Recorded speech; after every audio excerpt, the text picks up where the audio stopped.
Amém? Abre aí comigo Efésios capítulo 6. Eu quero ler com você a partir do versículo 10. Glória a Deus. Quem achou, diga amém. Isso, Efésios capítulo 6, a partir do versículo 10. Isso, glória a Deus. Se puder colocar a versão Nova Almeida atualizada, por favor, querida. Em nome de Jesus. Querido, eu quero trazer uma palavra aqui. E essa palavra eu vou precisar, assim, da sua total atenção. Se for possível, não ande mais, né? Mas eu queria, assim, a sua total atenção. Por quê?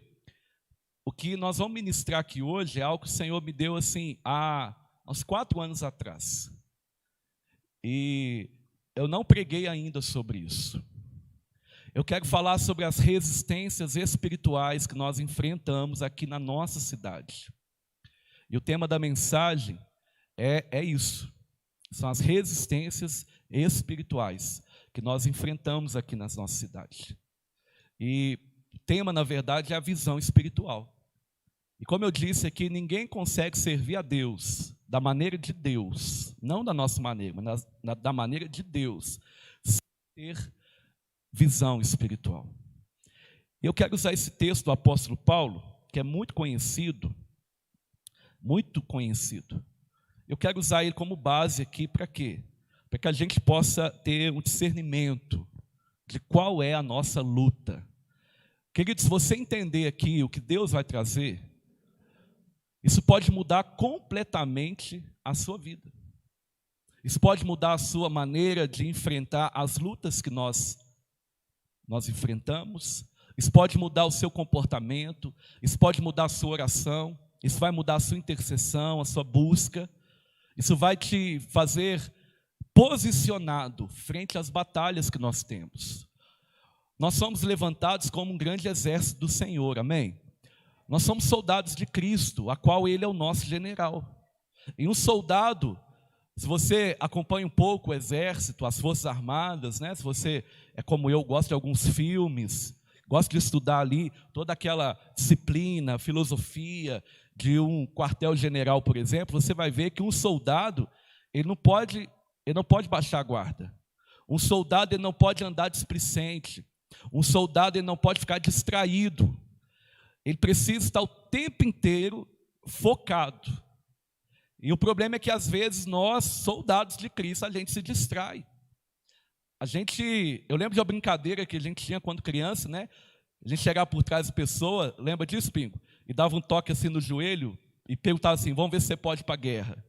E aquela pessoa estava desprevenida e logo ela já quase caía no chão. Mas se ela estivesse firme, ela não caía. Então, querido, um soldado que se alistou no exército de Cristo, e eu estou olhando para eles, amém? Ele não pode ficar desguarnecido, ele não pode ficar distraído, ele precisa estar com a armadura toda colocada e atento. Não adianta também você ter uma armadura, você precisa saber usar, amém? Então vamos ler o texto, Efésios capítulo 6, versículo número 10, quem achou diga achei.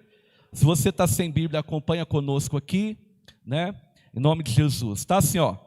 Quanto ao mais, sejam fortalecidos no Senhor e na força do seu poder. Olha só, quanto mais sejam fortalecidos no Senhor e na força do seu poder. Versículo 11. Vistam-se com toda a armadura de Deus, para poderem ficar firmes contra as ciladas do diabo. Porque a nossa luta não é contra a carne ou sangue, mas contra os principados e as potestades, contra os dominadores deste mundo tenebroso, contra as forças espirituais do mal nas regiões celestiais. Por isso, de novo, peguem toda a armadura de Deus para que vocês possam resistir no dia mau. E depois de terem vencido tudo, permanecer inabaláveis. Você diz amém? Feche os seus olhos aí, peça ao Senhor para falar com você. Convida Ele, você já adorou, você já orou, você já foi aqui revestido do Espírito Santo, você já trouxe no altar do Senhor o seu dízimo, a sua oferta, já derramou seu coração em gratidão. Agora o Senhor quer continuar falando com você. E Ele só fala, querido, se você abrir o seu coração. Ele é educado, Ele não arromba portas. Então abre agora, abre o seu coração, convida Ele, fala assim: Senhor, usa o pastor, usa lá o pastor Renan. Deus, fala comigo. Eu quero nessa noite que a tua palavra, ela alcance o meu coração e ela produza os seus frutos em mim, em nome de Jesus. Pai, eu quero orar aqui e repreender todo espírito imundo, todo espírito contrário, toda distração, todo cansaço, toda sonolência, que porventura tentar atrapalhar a palavra do Senhor aqui, Pai. Eu te peço, Deus, que todo coração aqui agora seja uma boa terra, para acolher com mansidão a palavra que está sendo implantada. É a nossa oração e nós oramos em nome de Jesus. Amém? Glória a Deus. O tema da mensagem é visão espiritual. Você que está em casa, acompanhe conosco também, porque Deus quer falar com você. Presta atenção, querido. No ano de 2016, Deus me conduziu de volta para a cidade. Está aqui meu amigo Felipe, ó. Felipe é do movimento, né, Felipe? Felipe está ali, ó. Felipe é o cantor de rap, querido. Um homem de Deus. Não sei se canta ainda. Canta ainda, Filipão? Se tivesse trazido o pendrive, ia dar uma palhinha aqui agora, né? Mas Felipe cresceu com a gente, menino de Deus. E eu cresci aqui nessa cidade. E no ano de 2008, Deus nos conduziu ali para a cidade de Nova Lima, na região metropolitana de Belo Horizonte. Foi um tempo de muito crescimento. Ficamos lá 8 anos. E no ano de 2016, nós retornamos para cá, depois de uma visão de Deus. Deus nos deu uma visão. Deus falou que ia nos usar na cidade de Congonhas. Querido, nós deixamos lá uma empresa a qual eu trabalhava, uma carreira promissora.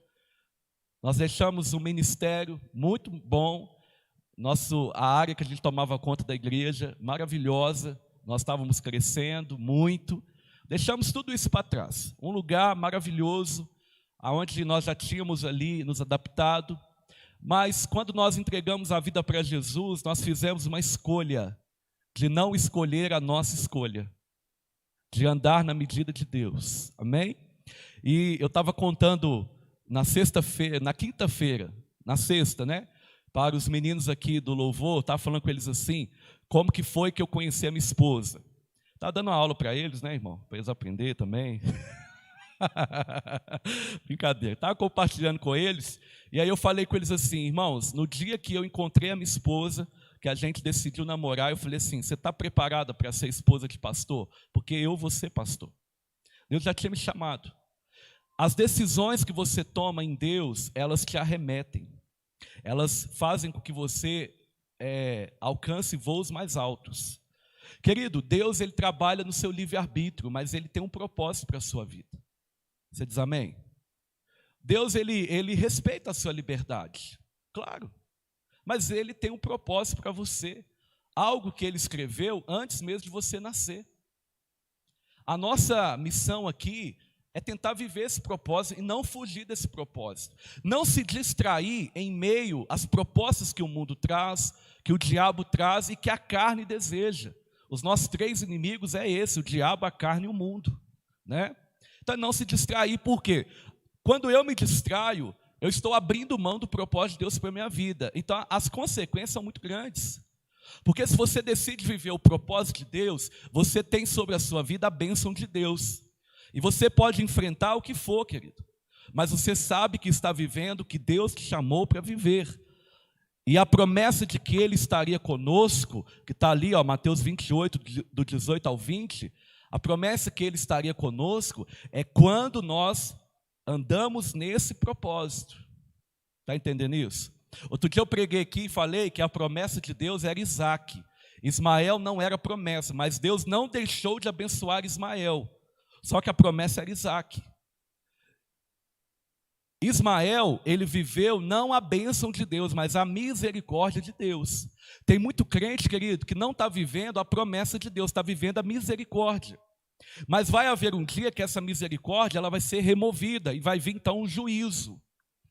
É por isso que o Senhor diz que muitos são chamados, mas nem poucos são escolhidos. Por quê? O Senhor, Ele quer todos, Ele chama a todos. Nós lemos um texto aqui de Atos, um discurso de Pedro, que ele fala, o Senhor, Ele quer todos a quem Ele chamar, Ele quer todos, Ele está chamando a todos. Mas a pergunta é, quantos querem o Senhor? E querer o Senhor, querido, passa por querer o que Ele tem para a nossa vida. Passa por nos derramar, por obedecer o seu propósito para nós. Entender isso muda tudo, até a nossa oração. Porque na maioria das vezes a nossa oração é, Senhor, faça isso, Senhor, faça aquilo. Senhor, eu preciso disso, Senhor, me abençoa nisso. Mas o coração de Deus está lá assim, filho, o que eu queria ouvir mesmo é, Senhor, o que o Senhor quer de mim? Senhor, hoje, nessa manhã, o que o Senhor quer de mim? Tem um livro muito bom que eu li na minha adolescência, Bom Dia Espírito Santo, do Benny Hinn. E o Benny Hinn é muito polêmico esse livro, por quê? Porque a gente precisa entender que ele não é um livro de doutrina, ele é um livro de experiências. As experiências de alguém que viveu a intimidade com o Espírito Santo. Ele não é doutrina. Ele não quer dizer que o que ele viveu eu tenho que viver. Não, talvez ele tenha algo diferente para você. Mas eu lembro quando eu li esse livro, ele trata um capítulo só dizendo o seguinte, que ele começou a viver a plenitude do Espírito, ser guiado pelo Espírito quando a sua oração mudou. Ao invés dele falar, Espírito Santo, abençoa isso, abençoa aquilo, ele falou, Espírito Santo, bom dia, o que nós vamos fazer hoje? Aonde o Senhor quer me levar? Aonde o Senhor vai me conduzir? Qual que é o programa de hoje? Ou seja, ele submeteu a sua vida ao controle do Espírito. Esse é o desafio de cada cristão, é submeter a sua vida ao controle do Espírito. Porque, querido, se o Espírito não nos controlar, a carne vai nos controlar. É isso que Paulo fala na carta de Gálatas, quando ele fala da liberdade cristã. Se o Espírito de Deus ele não nos controlar, outra coisa vai nos controlar, e essa outra coisa é a carne. É onde depositados os nossos anseios, os nossos desejos, sabe, as nossas paixões. Mas o apóstolo Paulo diz que aqueles que amam o Senhor crucificaram com Cristo as suas paixões. É por isso que Paulo diz que não é mais ele quem vive, mas Cristo é quem vive nele. Esse é o desafio de todo cristão, ter esse entendimento para quê? Para que a gente pare de querer enquadrar Deus na nossa agenda. E a gente se enquadre na agenda de Deus, no propósito de Deus, no que Deus tem para nós. Você diz amém? Eu sei que às vezes é difícil compreender isso, por quê? Porque talvez você lembre assim, pastor, e os meus sonhos? Pastor, e os meus desejos? Querido, se tem uma coisa que é realizadora, se tem uma coisa que dá prazer na nossa vida, é viver os sonhos de Deus. Você lembra de José no Egito? Os sonhos de José não eram sonhos de José, eram sonhos de Deus a José. Sonhos que Deus deu para José. E é por isso, querido, que ele enfrentou tudo, foi vendido, foi preso, foi acusado indevidamente, correu o risco de morte. Mas ele não parou, por quê? Porque Deus quem colocou o sonho no coração dele. Isso é visão espiritual. Um crente, ele não consegue servir a Deus se não tiver visão espiritual. Sabe, o problema é que às vezes nós queremos racionalizar tudo, nós queremos dar explicação para tudo, nós queremos intelectualizar tudo, quando na verdade, querido, existe sim a força das trevas, assim como existe o governo de Deus pelo Espírito, existe um governo das trevas de Satanás, tentando em todo tempo tirar você do propósito do Senhor. Nós não podemos menosprezar isso, nós não podemos negligenciar isso, nós não podemos, querido, ignorar que existe sim forças malignas tentando contra a igreja, tentando contra o cristão, tentando contra uma cidade, tentando contra uma nação, tentando contra um país. Existem forças malignas. Se a gente não tiver essa visão espiritual, nós vamos naturalizar tudo.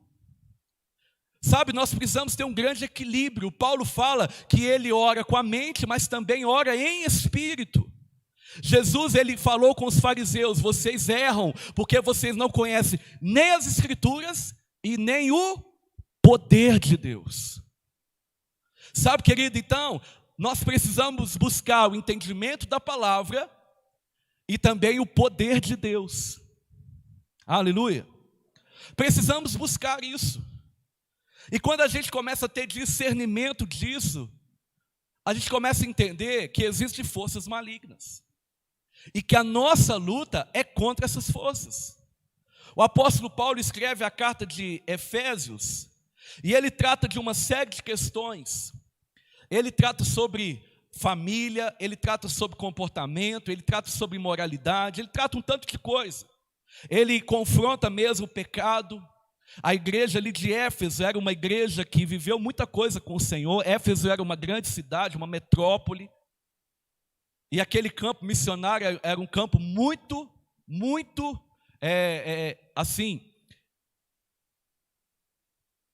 propício para a propagação do evangelho. Só que, no meio desse crescimento de uma igreja, surgiu também muitos falsos profetas, surgiu enganadores, começou a enganar o povo. E querido, o povo começou então a se desviar.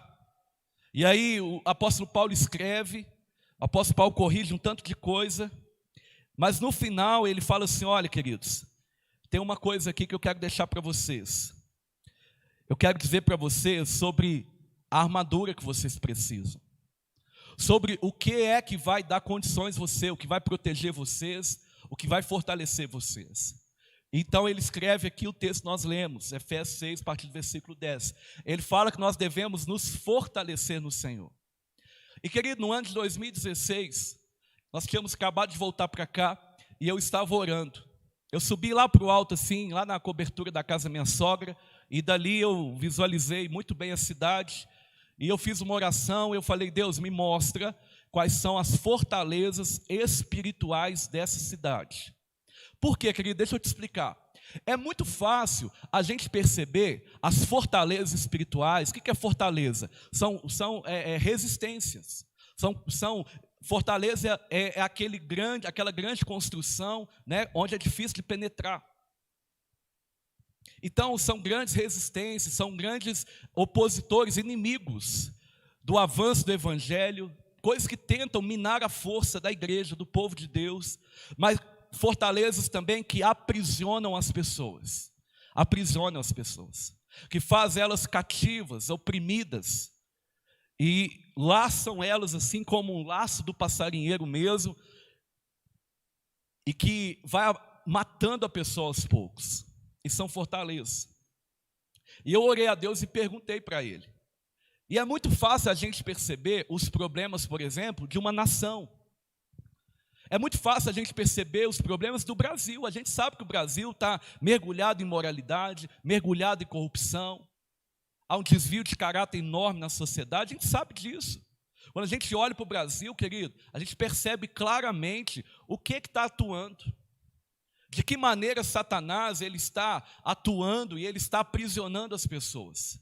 De que maneira Satanás ele está tentando frear a igreja, ele está tentando parar a igreja. Mas nem sempre a gente tem a mesma percepção espiritual do meio que a gente vive.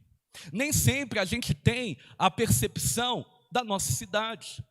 Então eu orei a Deus e falei: Deus, me mostra quais são as fortalezas nessa cidade. Por quê, querido? Porque no momento que eu anunciei que nós estávamos voltando para cá, muita gente falou assim: você é doido, vai para Congonhas não. Eu estava um dia numa reunião de pastores, tinha uns 20 pastores de BH, e falou assim: o quê? O evangelho não dá certo na cidade histórica. Essa é a fala de muitos pastores aqui de Congonhas, de muitas igrejas, de muito cristão, dizendo o seguinte: igreja não avança em cidade histórica. O evangelho tem jeito, que a cidade é muito idólatra, que a cidade é muito religiosa, porque a cidade é muito fechada, porque é muito complicado. Então eles olham para as fortalezas como fortalezas impenetráveis. Eles olham para as potestades aqui, para os principados, achando que eles não têm como serem vencidos. Mas a minha Bíblia, a sua Bíblia diz que foi para isso que Jesus Cristo se manifestou, para destruir as obras das trevas. Amém, querido? Então nós não podemos olhar para as fortalezas espirituais da nossa cidade e fechar a guarda. Nós não podemos olhar para as resistências, para tudo isso que acontece e desanimar. E se contentar em entrar para um dia de domingo entre quatro paredes e desfrutar da presença de Deus e ir embora para casa e não guerrear essa luta. Nós não podemos fazer isso. E naquele dia que eu orei, o Senhor me mostrou 2 principados que atuam na cidade de Congonhas. Eu quero falar sobre eles aqui em nome de Jesus. Pastor, por que isso? Sabe por quê, querido? Porque esses principados, esses dominadores, né? Essa articulação toda de Satanás, ela não atinge, não é só o ímpio. Ela não atinge, não é só o não crente. Ela faz muito mais resistência para com o cristão, para com aquele que teve revelação de Deus, do que para aquele que não conhece a Deus. O inimigo se opõe muito mais àquele que nasceu de novo em Cristo Jesus do que àquele que está lá mergulhado no pecado. Aquele que está no pecado, ele já sabe que ele está preso. Mas ele faz de tudo para que você, que tem a palavra de Deus, que tem o Espírito Santo de Deus, que tem a revelação da graça, do amor, do poder de Deus, não chegue para esse cativo. Não chegue até esse cativo. Isaías tem uma profecia e Jesus, quando entrou no templo, ele falou: o Espírito do Soberano está sobre mim, porque ele me ungiu para pregar e proclamar liberdade aos presos. Será que nós temos essa ousadia para dizer isso na nossa cidade? Que o Espírito do Senhor, ele está sobre mim, e ele de fato está. Por quê? Porque Deus te batizou com o Espírito Santo. Porque Deus te deu o Espírito Santo. E o mesmo Espírito que atuava em Jesus, ele foi derramado sobre a sua vida. E para quê, querido? Será que é somente para a gente entrar no domingo, a gente vir para um lugar como esse, levantar as mãos, chorar, arrepiar, ir embora para casa? É óbvio que não. Isso não é ser testemunha de Jesus. Ser testemunha de Jesus é ter a visão espiritual aberta para proclamar liberdade a quem está cativo, para proclamar liberdade a quem está aprisionado, para declarar: o Senhor tem poder. Isso é ser testemunha de Jesus. E por que a gente erra? A gente erra porque a gente não conhece a Escritura, mas não conhece o poder também. Então o que a gente faz? A gente fala: não, eu vou me dedicar à Escritura. Você tem que se dedicar sim. Querido, eu sou um amante das Escrituras, eu não abro mão das Escrituras. Mas às vezes a gente quer intelectualizar tudo. E a gente esquece assim, parece dar um apagão de que existem forças espirituais das trevas que operam nas cidades, nas casas, nas ruas, nas vielas, operam na vida das pessoas. Para quê? Para aprisioná-las. Entender isso vai mudar tudo. Por quê? Porque muda o nosso posicionamento, em nome de Jesus. Por que você acha que é tão difícil levar alguém até Jesus? Você acha que é só uma questão de gosto? Alguém outro dia falou comigo: pastor, é muito difícil, que as pessoas falam assim: eu não quero trocar de religião. Você acha que é só uma questão de religião? Você acha que é só uma questão pessoal? Você acha que é só um costume? É óbvio que não. E querido, os 2 principados que atuam na cidade de Congonhas, um é a idolatria e o outro é a religiosidade. Eu quero falar sobre eles aqui nessa noite, em nome de Jesus. Mas antes eu quero mostrar para você que o apóstolo Paulo, nesse texto, ele fala exatamente sobre isso. Ele fala que a nossa luta, ela não é contra pessoas, carne e sangue, mas ela é contra esses principados, potestades, dominadores desse mundo tenebroso. O que são isso, irmão? É os demônios não encarnados. Existem os demônios encarnados, os demônios que se apossam da vida de pessoas. Pessoas que estão ali amarguradas, pessoas que estão vivendo brechas espirituais, pessoas que estão ali abrindo portas para Satanás. E ele então entra no corpo da pessoa, ele toma a mente, ele aprisiona, elimina as forças. É isso que acontece. Esses são os demônios encarnados. Mas existem os demônios não encarnados. Existem os demônios, querido, que a gente não está vendo eles por aí, mas eles estão atuando. Você acha que não tem demônios atuando contra esse culto nesse exato momento? É óbvio que sim. É por isso que nós clamamos para que o céu desça e uma milícia de anjos venham e guerreiem lá fora por nós. Eu creio nisso, irmão. Enquanto nós estamos aqui adorando, há um esquadrão de anjos ali, há um batalhão de anjos guerreando ao nosso favor. Só que às vezes a gente esquece disso. Às vezes a gente não percebe isso. Por quê? Porque a gente não vê isso. Mas existe. Existe. Então, a primeira a primeira resistência espiritual que nós temos nessa cidade é a idolatria. E o que é a idolatria? Talvez você pense assim, olha, pastor, já sei, a idolatria é porque a nossa cidade é uma cidade histórica. Não. Tem cidades históricas que não são envolvidas na idolatria. É só você estudar, ué. Já sei, pastor, é porque tem muitas obras do Aleijadinho? É óbvio que não, ué. A nossa cidade, ela não é só isso. A idolatria não são apenas imagens e esculturas. É também, a Bíblia condena isso, tanto quem faz quanto quem adora. Davi, lá em Salmo 115, ele fala que quem adora e quem faz vai se tornar semelhante aos ídolos. Vai ter boca, não vai falar, vai ter mão, não vai pegar, vai ter pé, não vai andar, vai ter olho, não vai ver, vai ter nariz, não vai cheirar, vai ter ouvidos e não vai ouvir. Já viu que a pessoa está até viva, mas ela é inerte espiritualmente falando? Porque é idólatra. Então, querido, presta atenção numa coisa. A idolatria, ela não se manifesta somente a adoração a esculturas. Não. Talvez é um erro a gente achar que a nossa guerra é só contra isso. Não, é claro. Querido, por trás de toda divindade idólatra, existe um demônio atuando. Parece que às vezes a gente esquece disso. Vai lá, 1 Coríntios capítulo 10, você vai ver isso. É claro que existe ali um demônio atuando, existe ali aprisionando, mas a gente precisa entender que não é só isso. Idolatria é tudo aquilo que rouba o lugar de Deus. E até a minha vontade, ela pode estar no centro, aonde só o nosso Senhor Jesus ele deve estar. Até os meus desejos, os meus anseios. Eu posso te falar uma coisa aqui, com muita tristeza, mas as nossas igrejas, elas estão cheias de pessoas idólatras. E como que isso se manifesta? É óbvio, o nível de renúncia que a pessoa tem. Você vê se a pessoa é idólatra, o quanto ela está disposta a renunciar.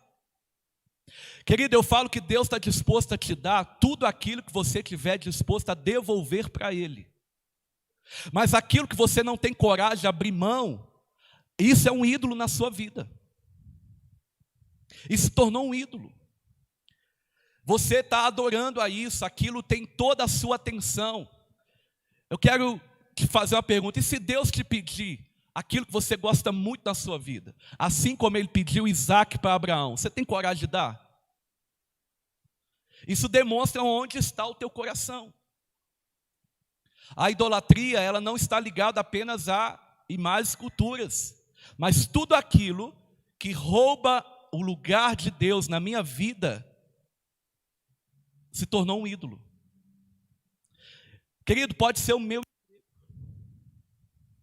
pode ser a minha carreira profissional, pode ser o dinheiro que eu tenho, pode ser a minha esposa, a minha família. Jesus falou assim, quem não tiver disposto a negar pai e mãe por amor a mim, não é digno de mim. Ele não veio trazer aqui unidade, não, ele veio trazer foi espada, é isso que ele disse.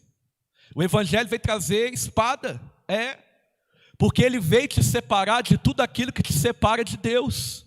Você diz amém? Então tudo aquilo na sua vida que está se tornando ídolo, o desejo de Deus é que você entregue para Ele. Então o seu nível de renúncia demonstra quem está controlando a sua vida.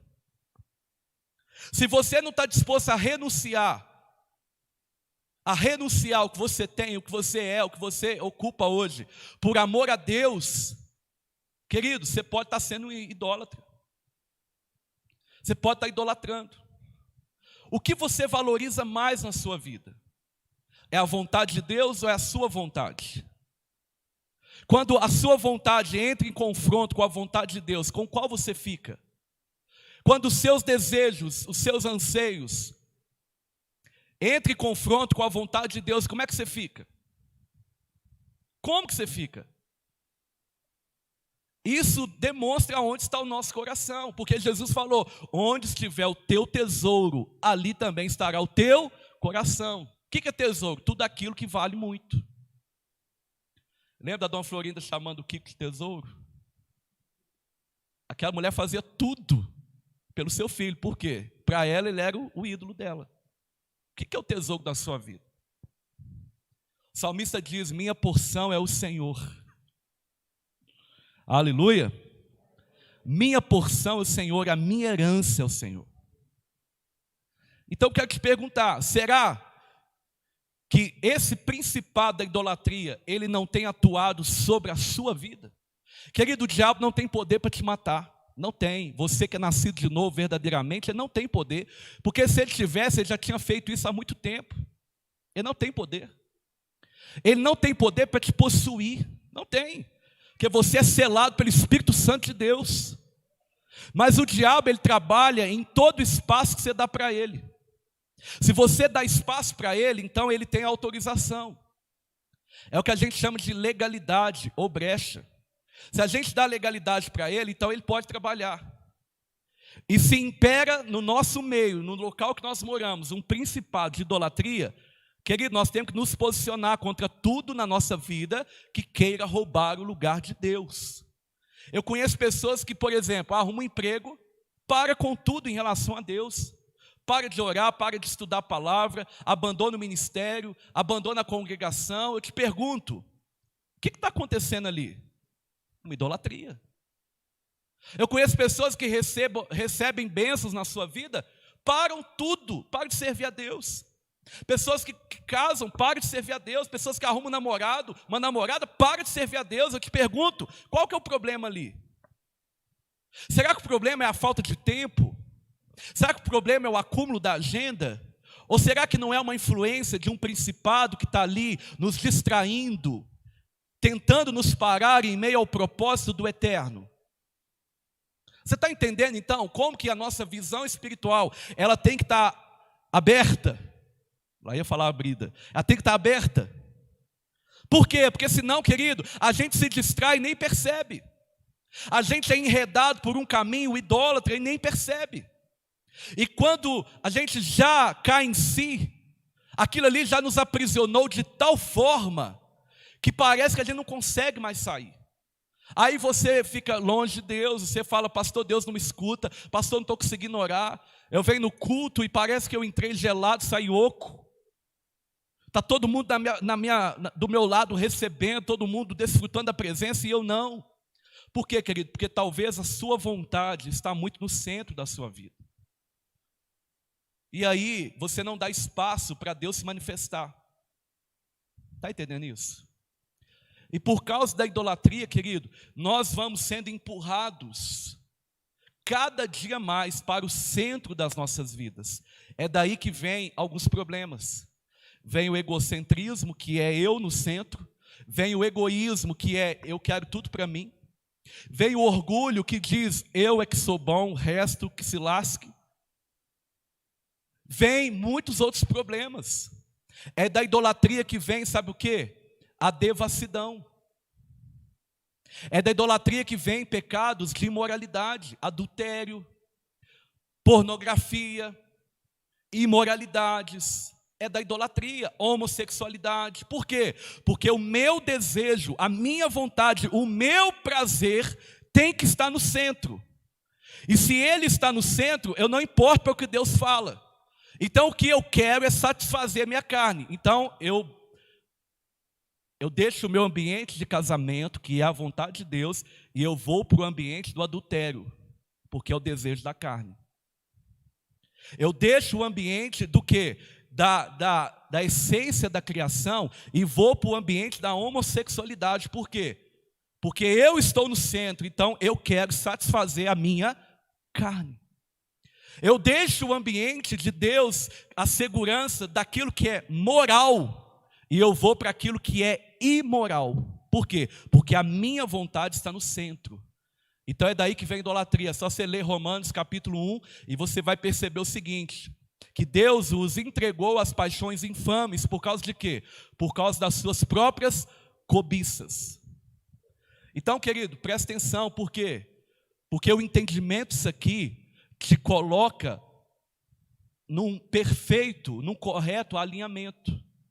Sabe, às vezes a gente atende pessoas e que a pessoa focou num pecado. Ela não consegue libertar de uma prática, ela está ali, ela luta, mas não consegue. Mas por quê? Porque a sua visão espiritual não foi aberta ainda. Ele só enxerga a prática do pecado. Ele não enxerga a potestade, o principado, os dominadores, os demônios não encarnados. Por quê? Porque ele é selado por Espírito Santo. Ele não pode ficar possuído. Mas ele não enxerga aquilo, ele não enxerga por quê? Porque ele ainda não teve visão espiritual. Sabe, querido, a maioria das pessoas que estão envolvidas em práticas imorais são pessoas idólatras. São pessoas que colocaram o seu prazer acima de tudo. Então não adianta ele fugir do mal, não adianta ele fugir da mulher de Potifar, não adianta ele tirar o computador do quarto, não adianta ele desligar a televisão se ele não resolve o principal problema, que é colocar Jesus no centro da sua vida. Você pegou isso aqui? Quando ele coloca Jesus no centro da sua vida, a libertação vem. Aleluia! Então o pecado não é, a prática é a pornografia, a prática é o adultério, a prática é a imoralidade, mas o pecado é idolatria.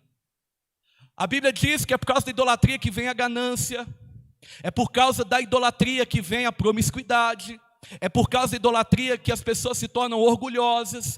Por quê? Porque cada dia mais eu estou no centro das atenções. Esse principado atua na nossa cidade, querido. E não é por causa apenas do acervo histórico que ela tem, mas talvez é porque nós como igreja, nós não estamos observando isso. Nós como igreja não estamos nos posicionando contra isso. Nós não estamos declarando guerra contra isso. Não adianta eu remover as imagens se eu não removo o ídolo da minha vida. Não adianta. Talvez você se converteu e você pegou tudo enquanto era imagem e jogou fora. Você está certo. Você não pode guardar na sua vida coisas que não são compatíveis com a sua fé. Se você tem uma nova fé, você não pode guardar na sua vida coisas que se remetem a outra fé. Mas, querido, talvez você não tirou os ídolos do seu coração. Talvez você não tirou você do centro da sua vida. Jesus quer ser o centro da sua vida. Jesus quer ser o dono da sua vida. Ele quer ser o general para que você seja um bom soldado. Então não pode haver no nosso meio idolatria. E na nossa cidade a gente percebe isso. Nós idolatramos político, nós idolatramos pastores, nós idolatramos denominações, nós idolatramos um monte de coisa. Empresas. Não é? Quando eu voltei para cá, alguém falou assim: Renan, se você não trabalhar na CSN, na Gerdau ou na Vale, você está enrolado. Eu falei, por quê? Não, porque aqui são as excelentes. É verdade, irmão, são ótimas. Mas, querido, Deus é quem comanda a nossa vida. Aleluia. Nem tudo aquilo que dá sucesso significa que é a vontade de Deus para a minha vida. Você já notou que todo sucesso, para ser um sucesso mesmo, demora tempo? Agora que toda modinha vem e passa logo. Na música, né, Tiago? Tem tanto isso, né? Vem uma moda. Lembra a moda do cabelo virado assim, ó? As calças coloridas? Não durou 2 anos. Por quê? Porque não é sucesso. Agora da Jovem Guarda, você lembra, não lembra? Por quê? Porque se consagrou, foi sucesso, não foi moda. Sacou isso? Querido, todo sucesso, segundo especialistas, demora 15 anos para se consolidar. 15 anos. 15 anos. Sabe quando eu vou ver a Missão em Vida, uma igreja madura? Depois dos 15 anos. Falta 12. Por quê? Porque nesse tempo, é claro que Deus está além do tempo, claro, é óbvio que sim. Mas nesse tempo, a gente percebe que Deus ele vai trabalhando. Mas aos 15 anos, a gente ganha uma maturidade. Está entendendo isso? Talvez seja por isso que as meninas debutam, né? Quando fazem 15 anos. E os homens, quando fazem 30, eles falam, agora eu sou homem. Não é verdade? Que a maturidade vem segundo muita coisa aí. Você vê isso até na Bíblia. A maturidade mesmo, que é a idade sacerdotal, ela vem após os 30 anos. Entende? Irmão, não estou falando que quem não tem 30, você entendeu aí, né? Mas maduro mesmo, você fica depois dos 30. Entende? Então, querido, a gente precisa entender essas coisas. se a gente não souber qual é o principado que atua, a gente vai achar que tudo é natural. Ó, fulano saiu da igreja. Ah, e não gostou. Você acha que é porque não gostou? Irmão, tem igreja para tudo quanto é gosto. Se você quiser a igreja do dinheiro, tem. A igreja da cura, tem. A igreja do capeta, tem. Tem igreja para tudo quanto é gosto. Se você quiser a igreja com a parede preta, tem. Se você quiser a igreja, tudo enquanto é gosto, tem. Agora a pergunta não é o que eu gosto, é o que Deus gosta. Amém? Está entendendo isso? Então a gente precisa entender, querido, que tem forças espirituais. Por que é tão difícil trazer alguém para Jesus nessa cidade? Simplesmente por causa de uma tradição? Não. Existem forças espirituais, e se a gente não jejuar por essa causa, se a gente não interceder por essa causa, se nós não orarmos por essa causa, não adianta. Nós temos que buscar, nós temos que orar. Nós temos que guerrear essas guerras. E essas guerras não são pessoais, elas são espirituais. Você diz amém? Agora, o segundo principado, a religiosidade. A religiosidade, ela está tão presente que às vezes a gente nem imagina. Ela está tão presente porque, primeiro, a idolatria, ela faz com que você se coloque no centro. Mas a religiosidade, ela te dá a falsa sensação de que você é melhor que os outros. Está entendendo isso? Então ela bloqueia você de viver relacionamentos, ela bloqueia você de abrir a sua vida para outros relacionamentos, porque você fala assim, essa pessoa vai me afetar, eu sou melhor que ela. A religiosidade, querido, é como se fosse uma capa na sua vida, porque ela te dá uma falsa sensação de que está tudo bem. Pastor Luciano Subirá, ele disse que a única coisa que a religiosidade ela faz, sabe o que é? É cauterizar a sua vida para o arrependimento, ou seja, ela mostra para você, ela diz o tempo todo para você que você não precisa se arrepender. E será que isso é algo bem-vindo? A religiosidade, ela põe uma capa em você. E ela traz essa falsa sensação de que está tudo bem, que eu não preciso de mais nada, que o meu tempo de conversão, ele já diz tudo a meu respeito, que o cargo que eu ocupo na igreja, ele já revela o meu caráter. Não é assim. Quantas pessoas que estavam talvez ocupando cargos e mais cargos na igreja e caiu na imoralidade? Quantas pessoas estavam talvez ocupando status, posições e caíram em pecados horríveis, escandalizaram o corpo de Cristo? Por quê? Porque talvez as pessoas, elas estavam com essa falsa sensação de que está tudo bem. E o seu coração, ao invés de ser um coração quebrantado, ele se tornou um coração insensível. Insensível. A religiosidade faz você julgar tudo, até a manifestação do poder de Deus. A religiosidade, querido, ela faz você se tornar um crítico. Não um crítico bom, como o bereano, aquele que analisa tudo segundo a palavra. Não. Mas você quer enquadrar todo mundo no seu padrão. Você quer colocar todo mundo na sua medida. Quando, na verdade, você precisa corrigir muitas coisas na sua vida. Você está entendendo isso aqui, querido? Então, nós somos convidados a olhar para dentro de nós. O Evangelho é uma chamada para que a gente olhe para dentro de nós. Eu olho para dentro de mim e dia após dia eu permito o trabalhar do Senhor. E quando eu vou olhar para fora, eu só vou olhar com um olhar de compaixão, um olhar de misericórdia. Para quê? Para edificar aquela vida, não para julgá-la, não para colocar ela numa parede de justiça. Claro, é evidente, irmão, que existem coisas que Deus nos deu autoridade para julgar. Deus nos deu, Ele manda a gente julgar as profecias, sabe, ele manda a gente ter cuidado com os falsos profetas. Ele já nos deu liberdade para isso. Ele manda a gente julgar os espíritos para ver se é de Deus. Mas ele diz que se eu julgo o meu irmão, da mesma medida que eu julgar o meu irmão, eu também serei medido. Isso é muito perigoso. Porque às vezes a religiosidade, ela está fazendo você viver dessa forma. Então você nunca olha para os seus problemas, para os seus defeitos. Você sempre olha para o outro. Aí você se torna arrogante, você se torna moralista, você se torna insensível às pessoas. Sabe, alguém um dia falou para mim assim: pastor, eu vou sair da igreja. Eu falei: por quê? Porque a igreja está mudando demais, está chegando um povo esquisito. Aí eu falei: deve ser eu, né? Aí eu aprofundei e falei: oi, irmão, mas como assim? Não, um povo diferente, está chegando uns jovens assim, meio doido. Eu falei: mas esse não é o propósito da igreja, alcançar o perdido? Esse não é o propósito da igreja, é alcançar os mal acabados mesmo? Não é? Isso é o quê? Religiosidade. Está entendendo isso, irmão? Isso é muito perigoso, porque isso não combina com o reino de Deus. O reino de Deus perde quando a gente age dessa forma. O reino de Deus, ele não paralisa, ele retrocede quando a gente age dessa forma.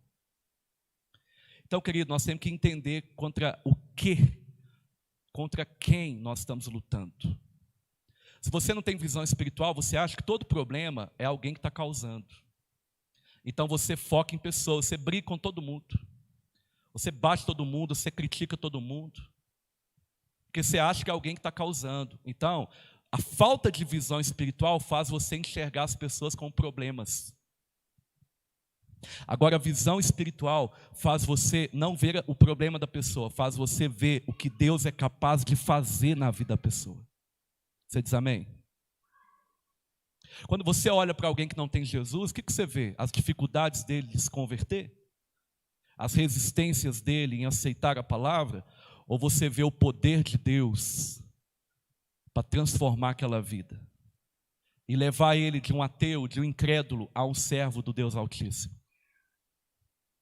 Querido, ter visão espiritual muda até a nossa forma de evangelizar.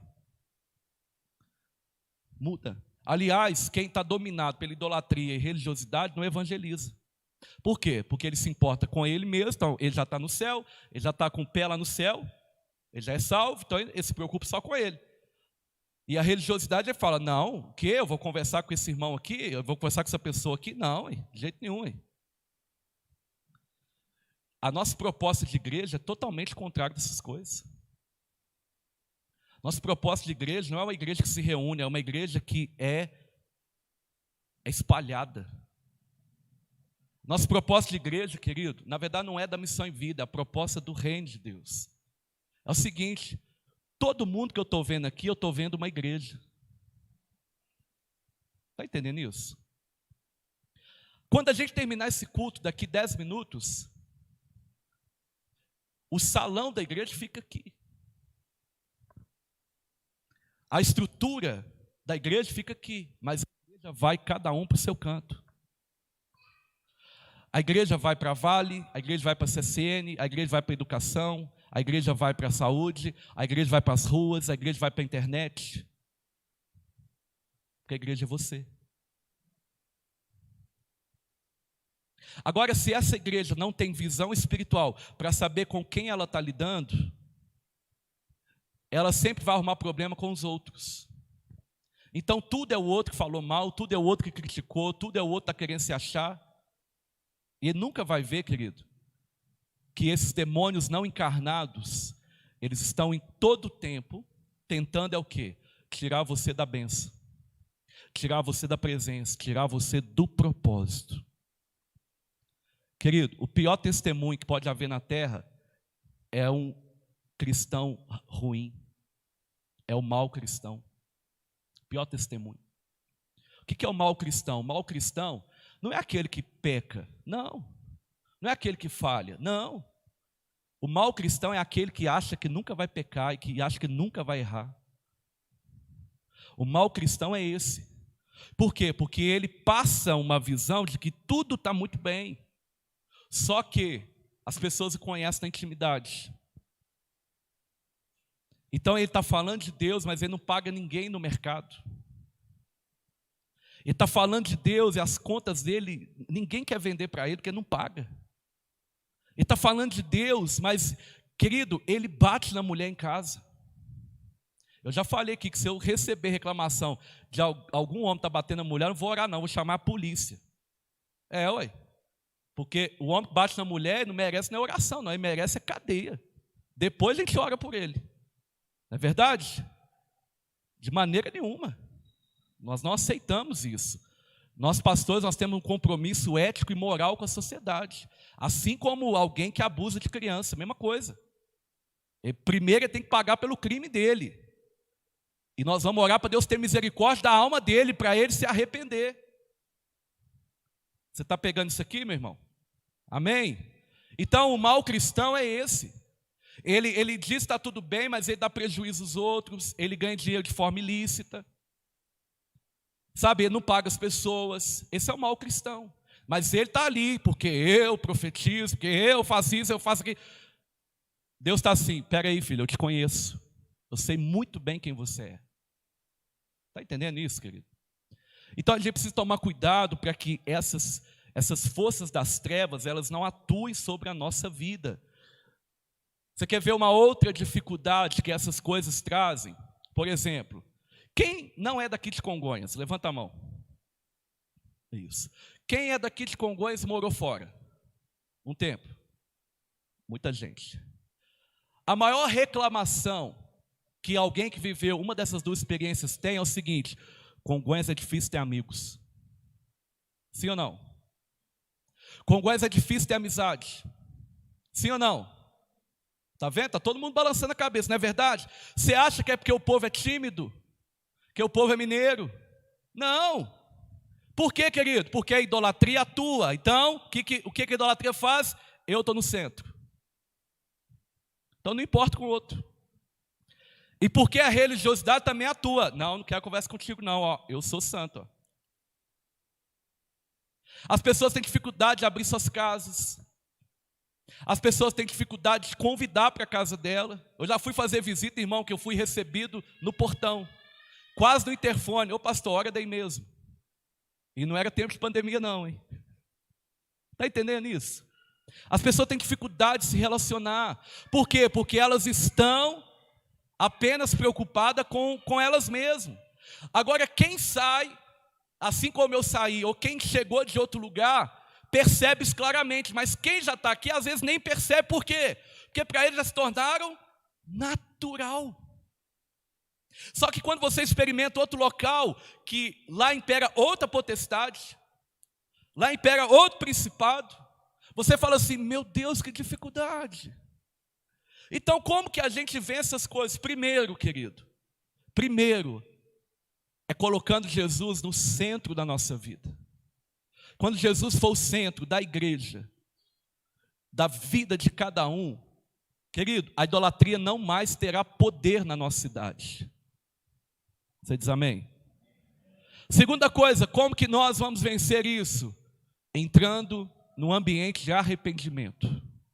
Nós temos que chorar pela nossa cidade. Nós temos que chorar.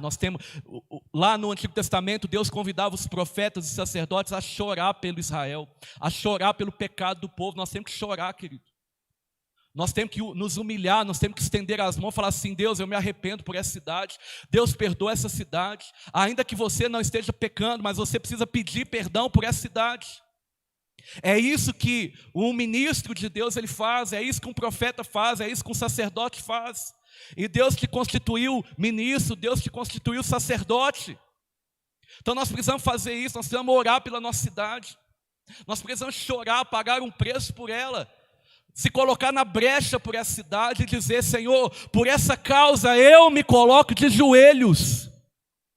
Aleluia! Mas a maior dificuldade da igreja em Congonhas é o quê? É a oração.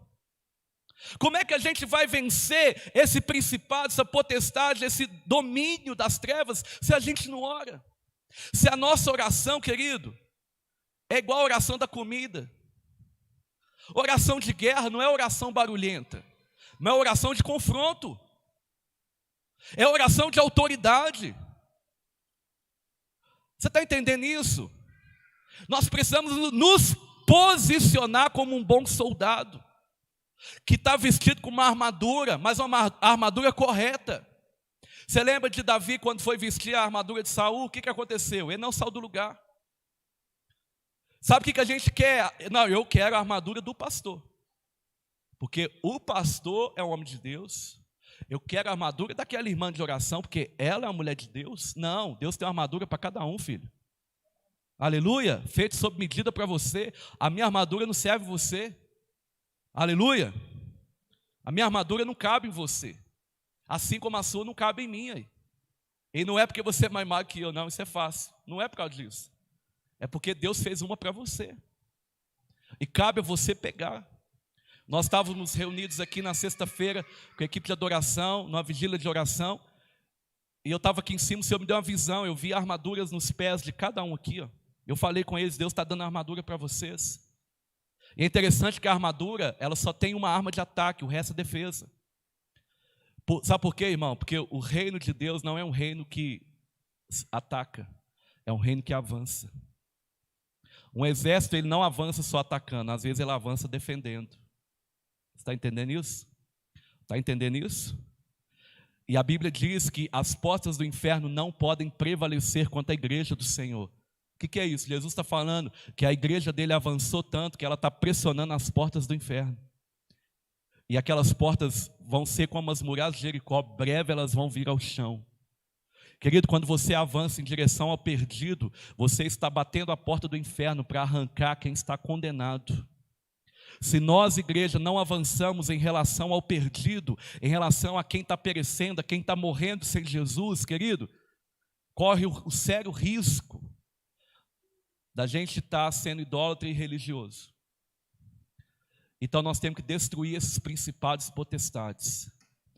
E isso só acontece quando o poder de Jesus se manifesta. E o poder de Jesus se manifesta por meio da igreja. Fica de pé no seu lugar. Agora, sabendo dos dois principados que atuam nessa cidade, o que você vai fazer? Você vai se acovardar, correr, se acomodar, ou você vai para o confronto? Você vai fugir? Você vai se esconder? Você vai se esconder na trincheira ali? Ou você vai para o confronto?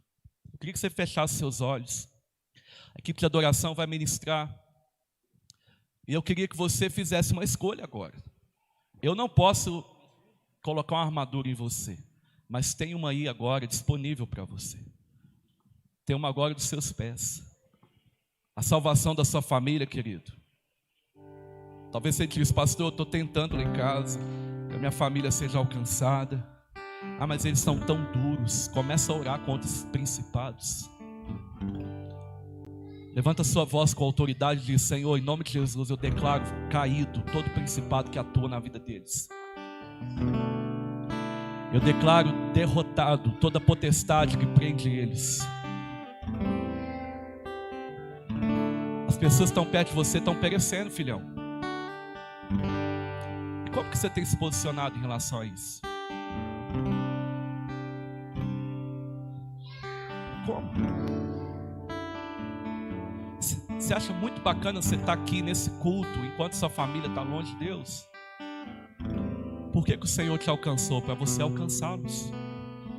Não é você quem faz, você apenas se dispõe, o Espírito Santo opera. O Espírito Santo opera. Então, como autoridade aqui do Senhor, eu quero liberar essa palavra sobre a sua vida. Que o seu posicionamento frente aos desafios nunca mais serão naturais apenas, serão espirituais. Você está com uma situação que parece impossível, você já orou por isso? Você está tentando vencer na sua força, você vai parar. Você está lutando para que alguém se arrependa, viva com Jesus, você já orou por ele? Você tem orado por ele? Quanto tempo você investe orando?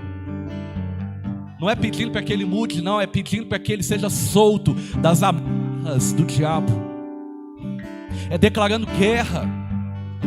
Querido, o diabo não vence você, porque ele já foi vencido na cruz por Jesus.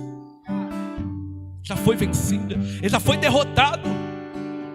Ele está debaixo dos nossos pés. Mas parece que às vezes a gente não enxerga isso. Então a minha oração agora é que você tenha os seus olhos abertos. Em Atos capítulo 26, o apóstolo Paulo está diante do rei Agripa. E ele está correndo risco de ser morto. Ele está sendo acusado.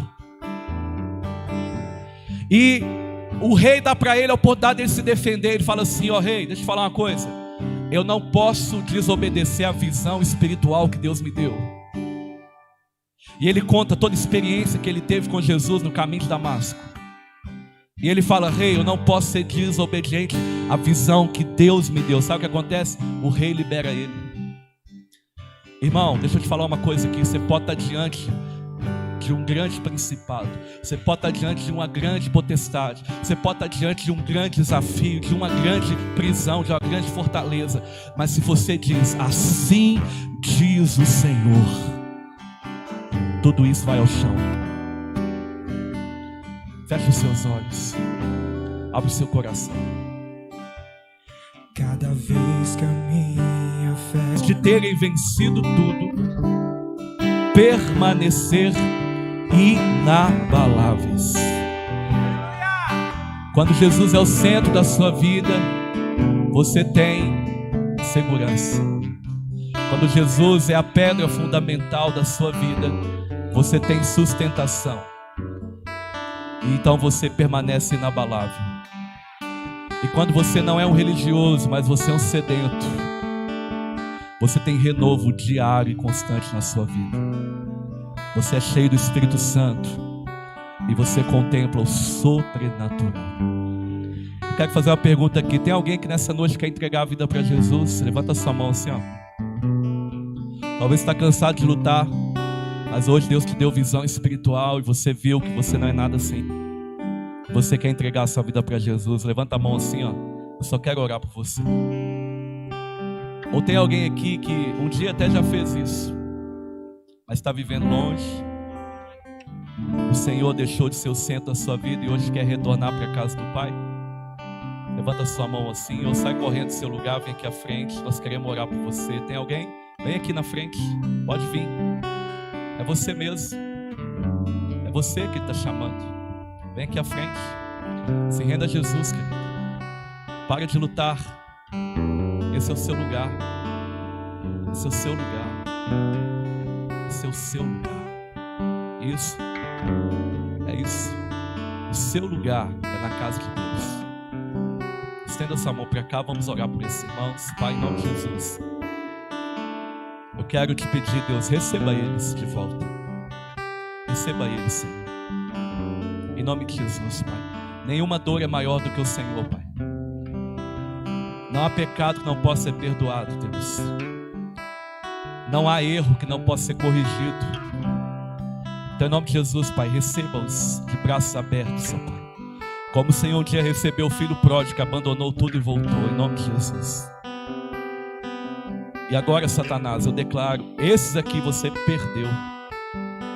Esses aqui você perdeu. Porque Jesus comprou a vida deles com um alto preço na cruz do Calvário. Em nome de Jesus, nós oramos. Amém? Vocês, amém? Você, igreja, coloca a mão no seu coração.